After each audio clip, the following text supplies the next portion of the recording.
서울시립미술관에서 노먼 포스터 전시를 한다? 노먼 포스터는 건축가인데 미술관에 온다는 말인가? 아니면 사진을 전시한다는 건가? 네, 궁금해서 한번 가봤습니다. 그런데 전시는 살짝 아쉬운 마음이 남더라고요. 학교 다닐 때 모형 열심히 만들던 이 생각 나더라고요. 그러니까 이제 밤새워서 만들고 교수님께 검사 받고 나면 며칠간은 좀 아까워서 이렇게 잘 뒀다가 결국 이제 먼지 쌓이고 나면 나중에 이제 한꺼번에 막 이렇게 모아서 버려지는 이런 모형들 생각나게 하는 약간 좀 실망스러웠다 그럴까? 좀 솔직히 좀 그랬습니다. 그런데 노먼 포스터는 1935년에 영국에서 태어난 건축가고요. 건축계의 노벨상이라고 불리는 프리츠커상, 이거 수상한 대단한 분이고, 이분 수식어도 굉장히 많아요. 하이테크 건축의 선두주자, 친환경 건축을 통한 지속 가능성을 끊임없이 고민하는 건축가 등등, 이런 엄청난 분이긴 한데, 전시는 모형이 뭐 그렇게 막 되게 정밀하지도 않고, 역시 뭐 건축물은 실물로 봐야 맞는 거네, 이 말 되뇌이면서 다녀온 그런 전시였습니다. 그래서 살짝 실망스러웠고요. 그런데 여러분들께 야, 노먼 포스터 정말 대단한 분이네 라는 걸 느낄 수 있도록 이분이 설계한 실제 건축물 몇 가지 소개시켜드리는 시간을 갖도록 하겠습니다. 기술사의 눈. 첫 번째가 HSBC 홍콩 본점 건물입니다. 1985년에 완공됐고요. 높이가 180m에 47층짜리 은행 본사 건물입니다. 그러니까 약간 특이한 외관이잖아요. 막 트러스가 그냥 막 쭉쭉 다 외부에 이렇게 노출돼 있고, 저렇게 노출된 이유가 이 건물 1층이 들려 있어요. 뭐 이게 진짜 스토리인지는 뭐 모르겠는데, 홍콩이 풍수지리에 대한 믿음이 대단한 곳이잖아요. 이 건물이 이 자리에 들어오면 돈맥을 차단한다라고 했다는 거예요, 풍수 전문가가. 그래서 맥을 막지 않으려고 건물을 이렇게 띄웠다라는 비하인드 스토리가 있어요. 아무튼 그래서 실제로 이렇게 가서 보면 1층이 뻥 뚫려 있는 상태예요. 이게 어떻게 가능했냐면, 이렇게 양쪽에 기둥처럼 수직 부재가 두 개가 이렇게 쭉 서 있습니다.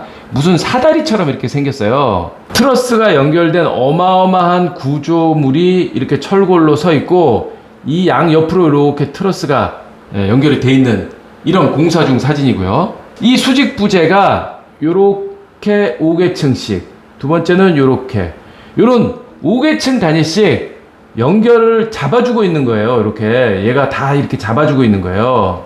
이렇게. 그래서 1층 부분을 띄울 수 있는 거죠. 이렇게 만들어 놓은 거예요. 이런 독특한 발상을 할 수 있다는 거가 구조에 대한 이해가 보통이 아니다 라는 걸 보여주고 있는 거죠.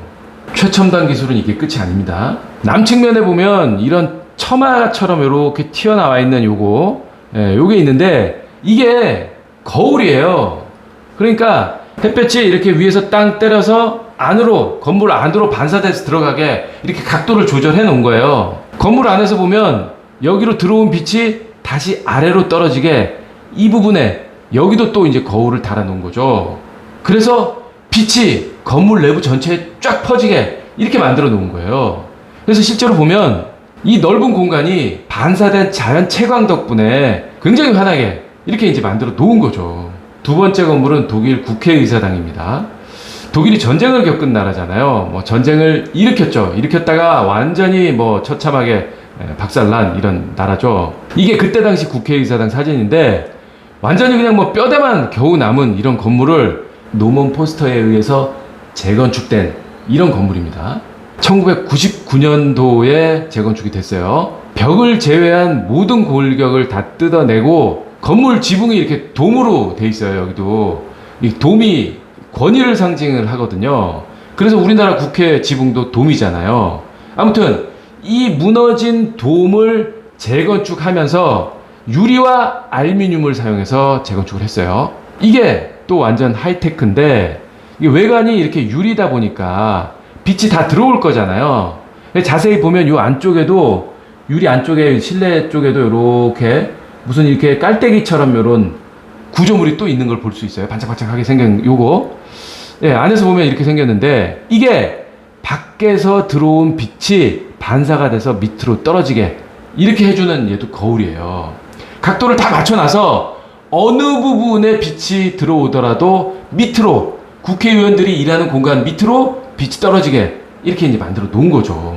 이 돔이 워낙 유명하니까 여기 미술관에서도 이 돔 부분만 별도로 모형을 만들어서 천장에 이렇게 붙여놨어요. 저 뿔, 밑으로 이렇게 내려온 저 뿔, 이게 자연 채광뿐만 아니라 환기도 될 수 있도록 해주는 거거든요. 대단하지 않습니까? 세 번째는 우리나라 건물이에요. 대전에 있는 한국타이어 테크노돔이라는 건물이고요. 2016년도에 준공한 한국타이어 연구시설이에요. 평면 자체도 이렇게 긴 원형이면서 지붕도 완만한 곡선을 이루고 있죠. 지붕에 시트판 이렇게 한 장 한 장 크기에 맞게 각 파이프로 짜서 선형을 맞춰 놓은 상태로 거기에 시트판 붙여서 공사하고 있는 사진입니다. 요게 이제 사람이거든요. 요 조그만 거 요게 이게 사람이니까 크기를 비교해 보면 뭐 규모가 어마어마하다라는 걸 이제 알 수 있는 이런 모습이죠. 여기는 뭐 앞에 보셨던 건물처럼 막 빛이 막 꺾이고 이렇게 반사가 되고 그래서 실내로 들어오는 뭐 이런 건 없는데 역시나 채광을 위해서 천창도 많이 뚫어놨고요. 그러면서 실내에 마감재를 다 하얀색으로 해놔서 자연스럽게 조도가 높아지도록, 그래서 에너지가 절약될 수 있도록 그렇게 해놓은 특징이 있는 건물이죠. 어디까지 신경 썼냐면 이 엘리베이터거든요. 이게 원형 엘리베이터인데 투명으로 만들어놨어요. 그래서 구조체 때문에 그림자가 생기지 않도록 이렇게 해놓은 꼼꼼함까지 볼 수 있는 이런 장소이기도 합니다. 그래서 오늘의 결론, 전시에서 살짝 아쉬운 마음이 있다면 우리건설 이야기에서 채우자.